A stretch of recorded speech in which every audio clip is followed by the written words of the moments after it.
تيست 1 2 3 4. اهلا وسهلا بكم. انه هيكل ياتيكم برعايه ولا حدا. هيك التست؟ تيست. لسه ما بلشناش. لسه بلشناش. صح؟ حبيبي. جفاف عاطفي. ضحك والعيلة.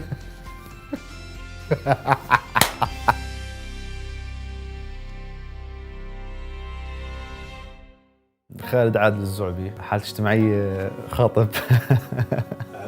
أهم شيء الحمد لله إني ما نسيته اليوم كله كان. ما حكيت لنا شو هذا اللي جنبك؟ هذا هيكل صديق الطفولة. دائما معي على المكتب وهيو بسلم عليكم. كيف حالكم؟ إن شاء الله كويسين. معلش أنا عندي ارتجاج بالمخ يا جماعة الخير. شباب. بتدخلوا في الحوار ولا؟ هو بتحاور دائما يعني موجود. هو بأيدك بالأجوبة ولا؟ بأيدني. طيب.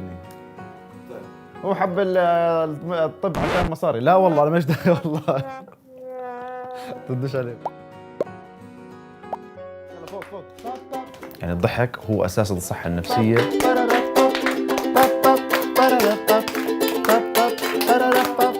نفسية الإنسان بشكل عام بتأثر على الجسم.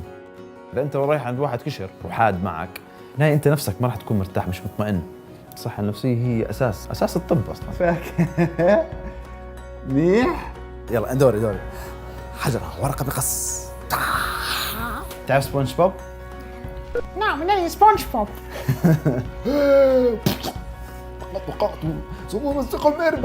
بس في اشياء كثير وراء الكواليس. حالات الاي سي يو، الخداج الصعبه، الوفيات، هذول بيكونوا مش شيء كويس. التعامل يعني مع الاهل مرات، توصيل الفكره انه الطفل مثلا بحاله سيئه وكذا، ايام واسابيع مع الاطفال، اخر شيء مثلا يموت لا سمح الله.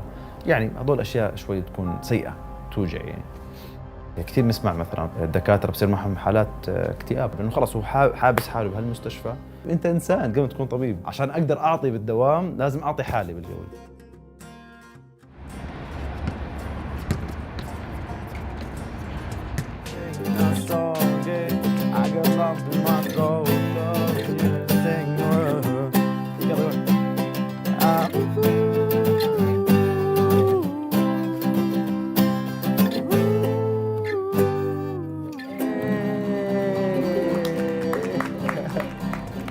المرضى اللي حواليك هم مش ناس من دون مشاعر، فانت ما تكون تتعامل مع المرضى زي كانهم شيء صلب، فلازم يكون في انسانيه دائما موجوده. ضحكه صغيره ما راح تاثر شيء صراحه. ضحكه صغيره هي بتعمل كل شيء اصلا.